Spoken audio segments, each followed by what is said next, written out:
hashize igihe gito mpora mu nzozi zimwe nkakubona wicaye unyicaye iruhande. Bitinze ntibazi ikintera izo nzozi ishurira ko ngomba kuba ngukunda.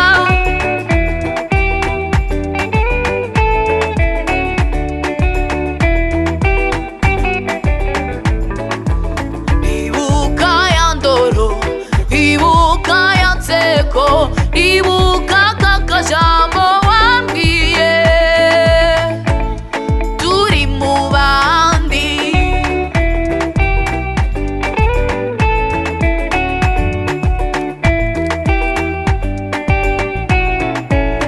Iyo turi kumwe tuvugana make, imitima yonyine ikavugana byinshi.